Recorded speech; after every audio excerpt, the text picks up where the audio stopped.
Assalamualaikum warahmatullahi wabarakatuh. Halo, perkenalkan nama saya Aulia Febriani. Saya dari kelas Perbankan Syariah C semester 3 YIN Syekh Nurjati Cirebon dengan nomor NIM 208203109. Di sini saya akan membawakan sebuah materi pembelajaran mengenai cybercrime dan cybersecurity khususnya pada Perbankan Syariah yang merupakan tugas ujian akhir semester dari Bapak Muhammad Qais Atik yang merupakan dosen pengampu mata kuliah Digital Teknologi Perbankan Syariah. Yuk langsung saja kita ke materinya.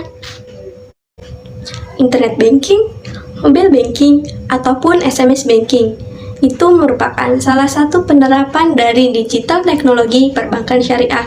Nah, istilah digital tersebut tidak asing lagi di telinga kita, khususnya bagi para masyarakat Indonesia yang sehari-hari menggunakan layanan yang berbasis digital pada smartphone kita. Nah, dengan adanya transaksi tersebut sangat memberikan kemudahan kita dalam bertransaksi. Nah, bagi Anda yang telah terbiasa menggunakan layanan digital tersebut, membuat data bank ataupun data kita semakin terekspos, dan para hackers yang tidak bertanggung jawab pun akan melakukan berbagai macam serangan untuk mengakses dan mencuri data-data yang penting tersebut. Adapun pengertian cybercrime adalah sebagai berikut. Nah, materi yang pertama yakni tentang cybercrime. Apa sih cybercrime itu? Jadi, cybercrime ialah sebuah tindakan ilegal yang dilakukan oleh pelaku kejahatan dengan menggunakan teknologi komputer dan jaringan internet untuk menyerang sistem informasi korban.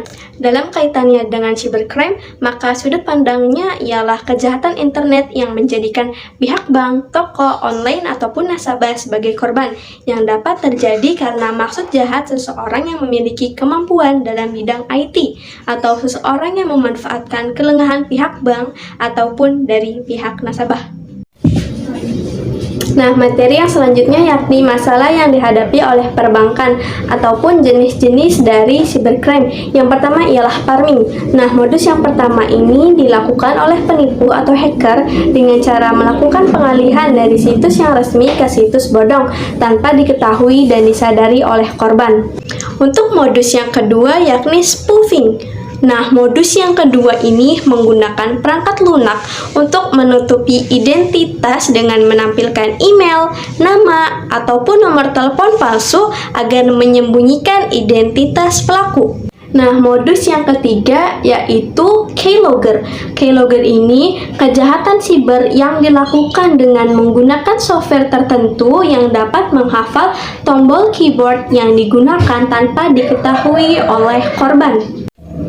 Nah, modus yang keempat yakni phishing. Nah, modus ini tentu sudah tak asing lagi di sektor perbankan. Kejahatan siber yang dilakukan dengan memperoleh informasi pribadi seperti user ID, personal identification number atau PIN, nomor rekening bank ataupun nomor kartu kredit. Nah, setelah mendapatkan informasi korban, penipu kemudian mengakses rekening, melakukan penipuan kartu kredit atau menuntun korban atau nasabah untuk melakukan transfer ke rekening tertentu dengan iming-iming hadiah.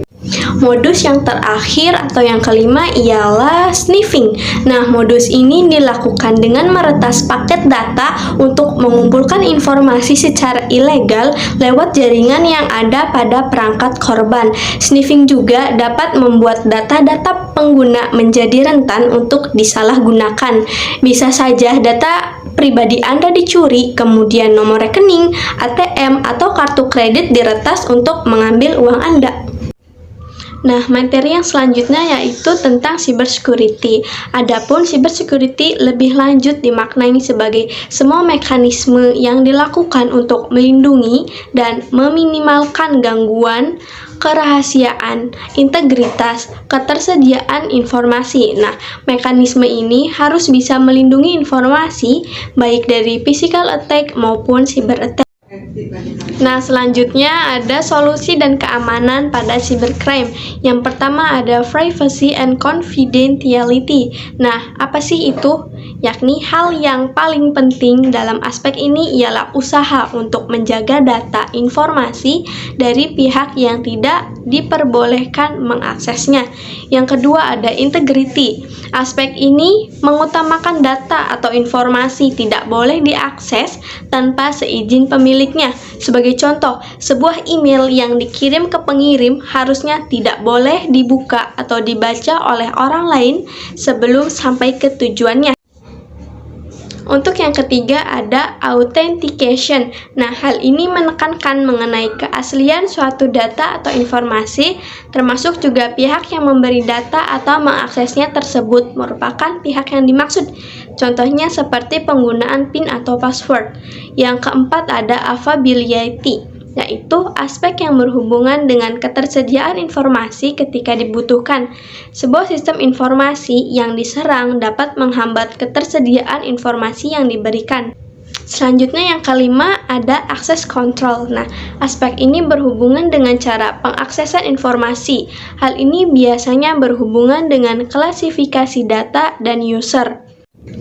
Adapun yang terakhir atau yang keenam ini ada non-repudiation. Nah, hal ini menekankan agar sebuah pihak tidak dapat menyangkal telah melakukan transaksi atau pengaksesan data tertentu. Adapun yang selanjutnya yaitu contoh dan penerapan cybersecurity dan cybercrime khususnya pada Bank Mandiri. Nah, gambar di atas dapat ditunjukkan pula sebagai potensi celah keamanan yang dapat terjadi. Dari sisi pengguna, komputer miliknya dapat disisipkan virus atau trojan, sehingga data-data di dalamnya dapat diubah atau diambil. Adapun dari sisi ISP, apabila sistem keamanannya rentan, maka seorang cracker dapat membobolnya dan dapat mengambil data pelanggan ISP-nya. Selanjutnya, dari sisi penyedia layanan internet banking pun juga terdapat potensi celah keamanan. Nah, yang tadi itu termasuk salah satu contoh dari cybercrime. Adapun internet banking pada Bank Mandiri menggunakan beberapa metode keamanan terkini seperti yang pertama, penggunaan protokol Hypertext Transfer Protocol Secure atau HTTPS. Nah, yang membuat pengiriman data dari server ke ISP itu dan klien berupa data acak yang terenskripsi. Yang kedua ada penggunaan teknologi SSL. Dengan SSL inilah transfer data yang terjadi harus melalui enskripsi SSL pada komunikasi tingkat soket. Selanjutnya ada penggunaan user ID atau PIN untuk login ke layanan internet banking ini. Yang terakhir ada penggunaan metode timeout session yang menyebabkan bila setelah 10 menit nasabah tidak melakukan aktivitas apapun, akses tersebut tidak berlaku lagi. Mungkin itu saja penjelasan singkat mengenai cybersecurity dan cybercrime khususnya pada perbankan syariah. Saya Aulia Febriani, mohon maaf apabila ada penjelasan yang kurang tepat. Terima kasih. Wassalamualaikum warahmatullahi wabarakatuh.